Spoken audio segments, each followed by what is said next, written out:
Salam əziz şagirdlər. Bugünkü dərsimiz mətndə səhvlərin düzəldilməsi. Belə bir şəkil verilib dərslikdə. Burada sizdən soruşur ki, uşaqların hərəkətlərində hansı oxşar və fərqli cəhətlər var? Şəklə diqqət yetirsək görərik ki, oğlan vərəqdə yazı yazır, qız isə kompüterdə yazı yazır. Məsələn, fərqli cəhət bu ola bilər. Başqa fərqli cəhət ola bilər ki, oğlan yazarkən qələmdən istifadə edir, qız yazarkən klaviaturanın klavişlərindən istifadə edir. Oxşar cəhət odur ki, bəli, hər ikisi yazır. Daha sonra bizdən soruşur ki, kağızda yazarkən səhvləri düzəltmək üçün nə edirsiniz? Kağızda yazarkən biz hər hansı səhvə yol versək, bu zaman onu mötərizəyə alırıq və ya üzərindən xətt çəkirik. Təbii ki, kağızda düzəltdiyimiz səhv görsənir. Amma kompüterdə biz mətn yazarkən hər hansı səhvə yol versək, bu zaman Delete və Backspace düyməsindən istifadə edərik. Delete və Backspace düyməsi klaviaturada hər ikisi silmək üçün istifadə olunan düymələrdir.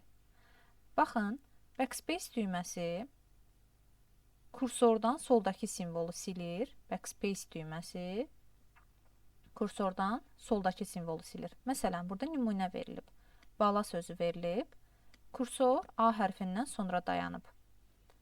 Əgər Backspace düyməsini sıxsaq, bu zaman A hərfi silinəcək.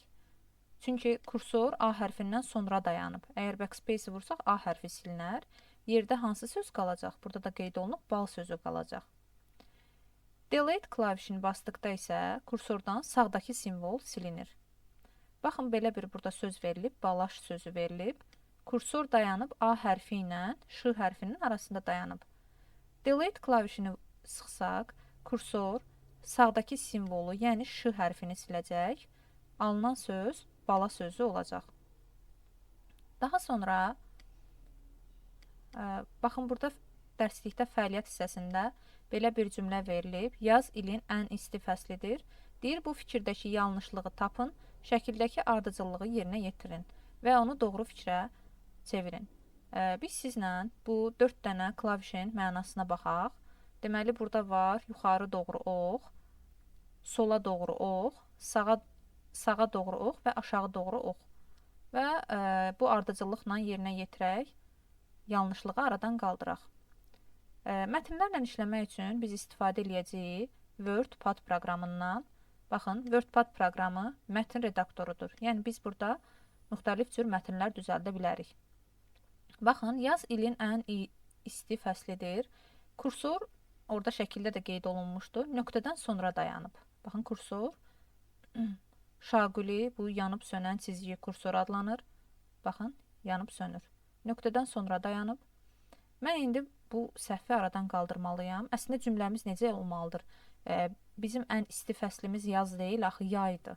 Yəni, burada yazı yay etməliyik. Baxın, kursoru gətirməliyik Z hərfindən sonraya. Bunun üçün, düzdür, bunun başqa bir üsulu olsa da, biz deməli, bu ox işarəsindən istifadə edəcəyik. Bu ox işarəsi vasitəsilə, sola doğru olan ox işarəsi vasitəsilə kursoru Z hərfindən sonraya gətirəcəyik. Mən burada sizin üçün klaviaturanı da açım ekranda.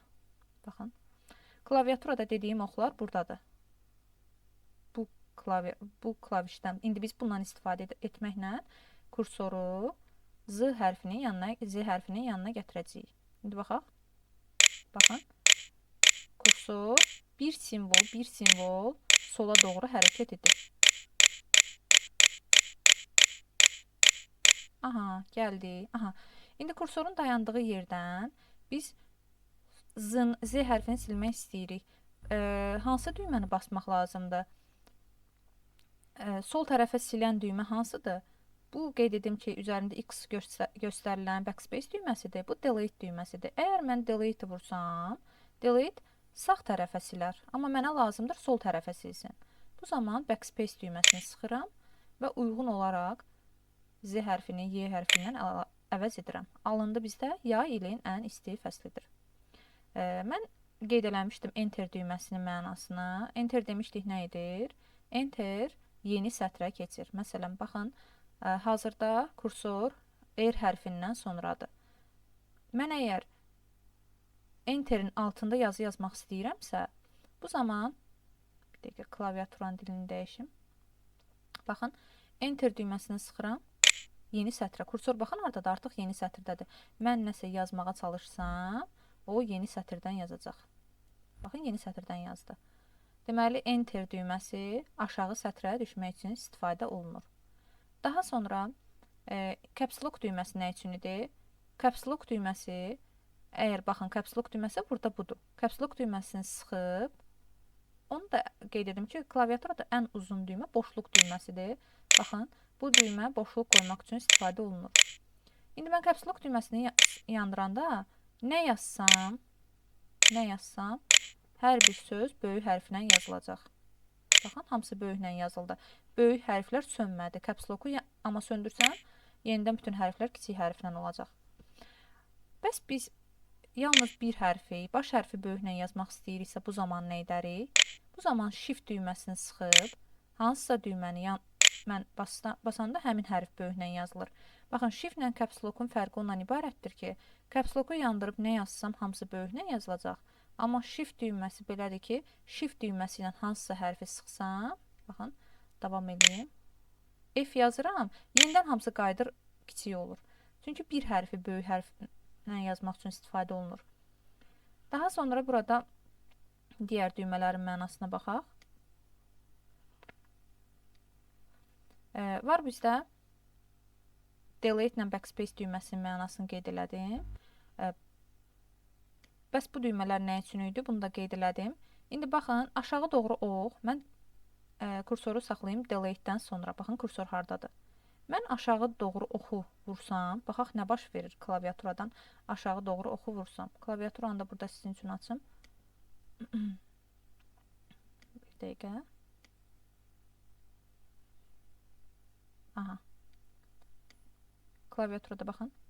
Aşağı doğru oxu vursam, kursor yerini bir sətir aşağıya doğru dəyişmiş olacaq. Eyni qaydada yuxarı doğru oxu sıxıram. Baxın, kursor yenidən delete bura qayıtdı. Bir dəfə də sıxsam, yuxarı, sonra yenə yuxarı, sonra yenə yuxarı. Eyni qaydada. Baxın, aşağı doğru ox kursorun yerini bir sətir aşağı edir. Bu düymə kursoru bir simvol sağa keçirdir. Sağ tərəfə olan ox isə kursoru bir simvol sağa keçirdir. Bunu da yoxlayaq. Baxın, mən kursoru saxlayıram A hərfindən sonraya. İndi klaviaturadan mən bu düyməni sıxsam, klaviaturadan baxın, indi mən bu düyməni sıxacam. Görək, kursor yerini hara dəyişir. Klaviaturanı qaldırım yuxarı. Aha. Baxın, indi sağ tərəfə mən vursam, sağa gedir. Eyni qaydada sol tərəfə, baxın, sol tərəfə duran oxu vursam, sola gedir. Bu qədər. Hər biriniz ümid edirəm ki, klaviatura düymələrinin mənasını başa düşdünüz. Bugünlük bu qədər.